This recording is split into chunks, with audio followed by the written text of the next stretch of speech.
Hello, hi. ഇന്നത്തെ ദിവസത്തിൽ എന്തൊക്കെ ഉണ്ടാക്കിയെന്ന് നോക്കാം. രാവിലെ തന്നെ പൊറോട്ട ഉണ്ടാക്കാൻ മാവ് കുഴച്ച് 1 ഗ്ലാസ് അരിപ്പൊടിയിൽ ആവശ്യത്തിന് ഉപ്പിട്ട് കുഴച്ച് പൊറോട്ട വെച്ച്. ഞങ്ങളുടെ നാട്ടിൽ അരിപ്പത്തിരി എന്ന് പറയും, ചില നാട്ടിൽ പൊറോട്ട എന്ന് പറയും.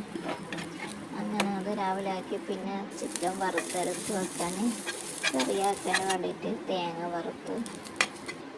വറുത്തിട്ട് വേവിച്ച് വെച്ച് ഉരുളക്കിഴങ്ങും ചിക്കനും ഇട്ട് കറിയിൽ തേങ്ങ അരച്ച് വെച്ചു. പിന്നെ ഉച്ചക്കേക്ക് പരിപ്പ് കറി വെച്ച് കുറച്ച് ചിക്കൻ ഉണ്ടായിരുന്നു, അതിപ്പോൾ ഫ്രൈ ചെയ്യാമെന്ന് വിചാരിച്ച ചോറിന്. അതിന് ചിക്കൻ മസാലപ്പൊടി,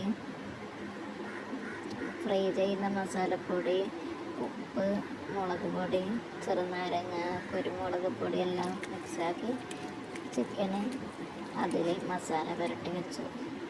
എന്നിട്ട് അത് ഓരോന്ന് ഫ്രൈ ചെയ്ത്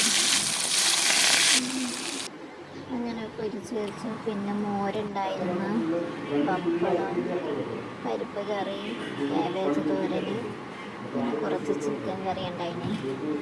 അതും കഴിച്ച് ഇന്നത്തെ ഉച്ചയ്ക്ക്. വൈകുന്നേരം കല്യാണം.